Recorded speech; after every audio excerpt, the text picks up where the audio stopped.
सबको जय मसीह की। प्रभु का धन्यवाद हो कि परमेश्वर ने एक बार फिर हमें ये मौका दिया कि उसके वचन पे मनन करके अपने दिन की शुरुआत करें। आज हम अपने उपवास के 15वें दिन में हैं। परमेश्वर ने अनुग्रह किया, अब तक हमारी मदद करी। बहुत सारी चीज़ों को परमेश्वर के वचन से हम सीख पाए और अब परमेश्वर के वचन में हम और आगे पढ़ने जा रहे हैं, मनन करने जा रहे हैं। तो आइए हम प्रार्थना करेंगे, परमेश्वर से मांगेंगे कि आज के मनन में प्रभु हमारी अगुवाई करे। हमारे प्यारे सामर्थ्य पिता प्रभु यीशु मसीह के पवित्र और अनुग्रहकारी नाम से हम आपके सामने आते हैं। धन्यवाद करते हैं प्रभु कि आपने अपना वचन हमें दिया है।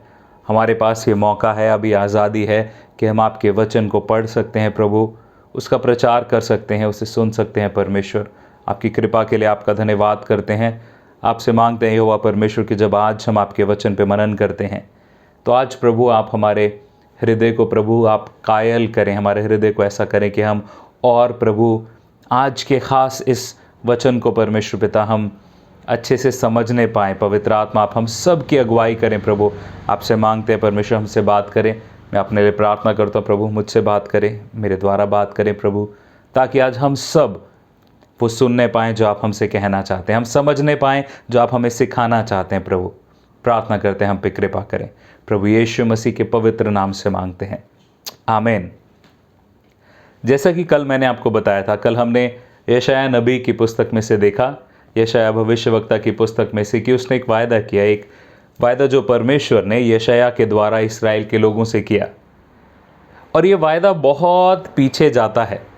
और वो वायदा क्या था कि एक आएगा जो दाऊद के सिंहासन पर सदा के लिए राज करेगा। अब वो दाऊद के सिंहासन पर सदा राज करने का मतलब क्या है कि वो दाऊद के वंश से आएगा, वो दाऊद की वंशावली में उसका नाम आएगा।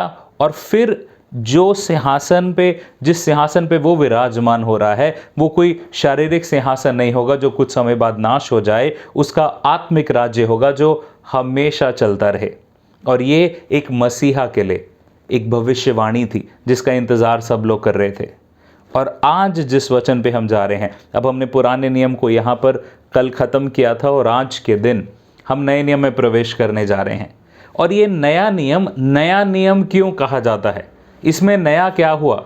नया ये हुआ कि जिसकी उम्मीद की जा रही थी, जिसकी ओर देख के बातें की जा रही थी कि एक आएगा, अब वो आ गया है। और अब उसके आगमन से हम नए नियम की शुरुआत करते हैं। आज के मनन के लिए हम देखेंगे लूका उसका 1 अध्याय और 2 अध्याय।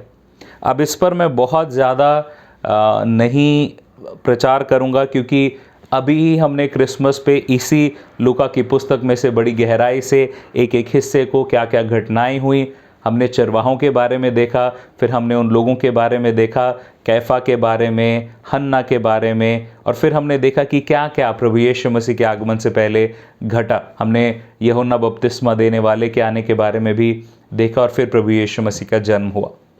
हम सब जानते हैं, और यही भविष्यवाणी हुई थी कि देखो एक कुमारी गर्भवती होगी और वो पुत्र जनेगी और उसका नाम इम्मानुएल कहलाया जाएगा।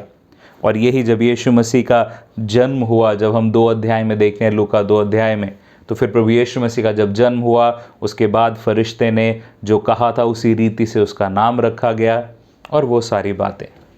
पर आज के मनन के लिए प्रभु यीशु मसीह के आगमन में आपके और मेरे लिए क्या सीखने की अहम बात है। आज बहुत जल्दी से मैं आपको 3 चीज़ें बता दूं कि ये चीज़ों को आप ध्यान रखें कि प्रभु यीशु मसीह क्यों इस दुनिया में आए, क्या कारण था यहाँ पर आने का। सबसे पहली चीज़, प्रभु यीशु मसीह इसलिए आए कि वो आपके और मेरे जैसे बन जाएं। एक छोटा बच्चा था, वो अपने घर के आंगन में खेल रहा था। तो जब वो खेल रहा था तो उसने देखा कि कुछ चींटियां जो हैं वो घर बना रही हैं, और उसको वो घर दिख नहीं रहा, पर वो चींटियां जो हैं वो ज़मीन के अंदर जा रही हैं, और वो देख रहा है उनको धीरे धीरे एक लाइन में सब चींटियों को जाते हुए।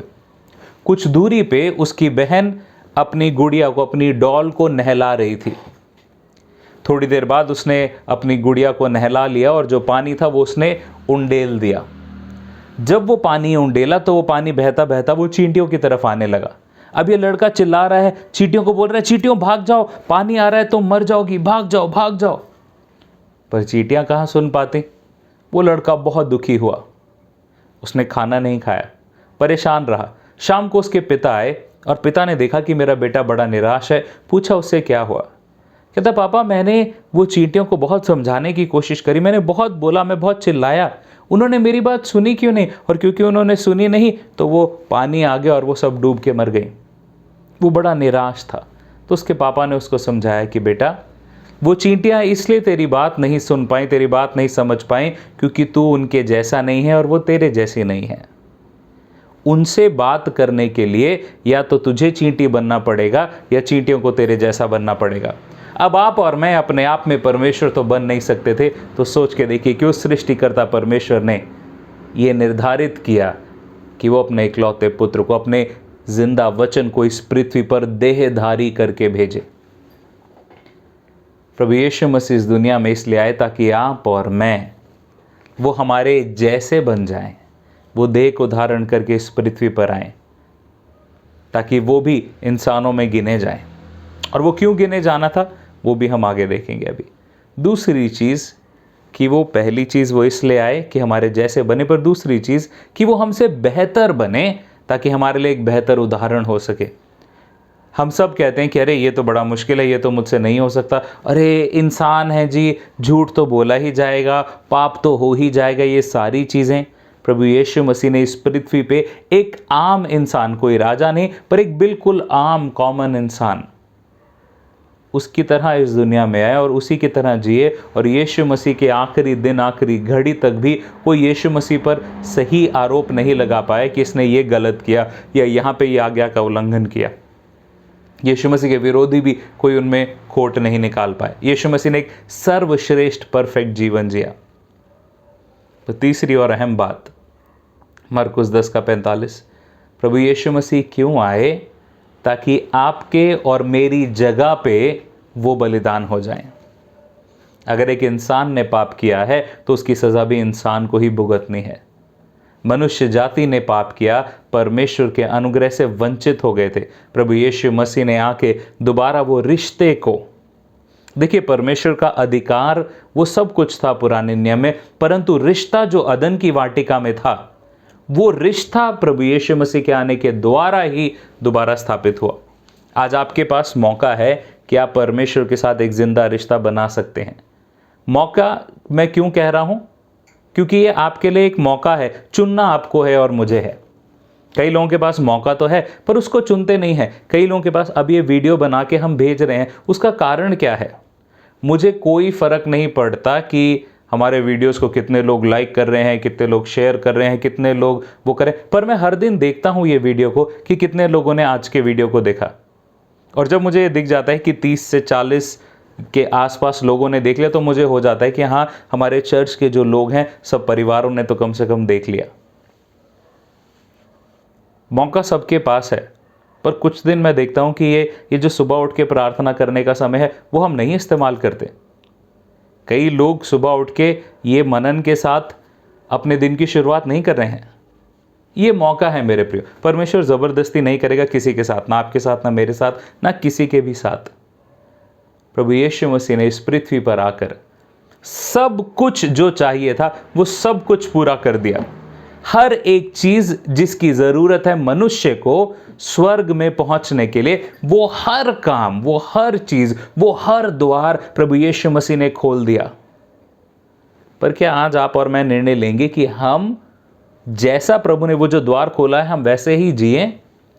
हम ये जानते हैं कि ये जिंदगी के बाद हमें परमेश्वर को जवाब देना है, पर हम जीते इस हिसाब से कि जैसे हमें सिर्फ लोगों को जवाब देना है। हम सिर्फ लोगों को दिखाने के लिए, लोगों को खुश करने के लिए जीने लग जाते हैं। पर क्या हम उस परमेश्वर को खुश करने के लिए जी रहे हैं जो हमारे लिए इस पृथ्वी पर देहधारी होकर आ गया? आज इसी बात पे मनन करें। वो यीशु मसीह क्यों आया? और कोई बात नहीं थी। यहां पर आके प्रभु यीशु मसीह को पता है आपको कितना फायदा मिला? 0। प्रभु यीशु मसीह के बारे में उनको कोई फायदा नहीं मिला, फायदा सब हमें मिला। यीशु को तो सिर्फ दुख मिला, पर प्रभु ने वो चुना। कारण पता है क्या है? कि वो हमसे प्रेम करता है। उसने अपने हाथ से हमें रचा। वो हमारी चिंता करता है, वो आपकी चिंता करता है, वो आपके बारे में सोचता है, आपके बारे में योजनाएं बनाता है। प्रभु यीशु मसीह का इस पृथ्वी पर आना किसी और मकसद के लिए नहीं था, बस इसी बात के लिए था, हमारे जैसा बने, हमारे लिए एक उदाहरण बने और हमारे लिए उद्धार का मार्ग खोल दे। निर्णय हमारा है कि हम उसमें चलें या ना चलें। सच अच्छी बात यही होगी, सही निर्णय यही होगा कि हम उसमें चलें, उसके अनुसार चलें, उसको खुश करने के लिए, उसको महिमा देने के लिए जिएं। आमीन। आइए हम प्रार्थना करें। प्यारे पिता, प्रभु यीशु के नाम से मांगते हैं, अनुग्रह करें, दया करें, हमारी अगुवाई करें प्रभु, ताकि हम आपकी महिमा के लिए जीने पाएँ। परमेश्वर, सारी महिमा हम आपको दें। प्रभु यीशु मसीह के नाम से मांगते हैं पिता, आमीन। सबको जय मसीह की।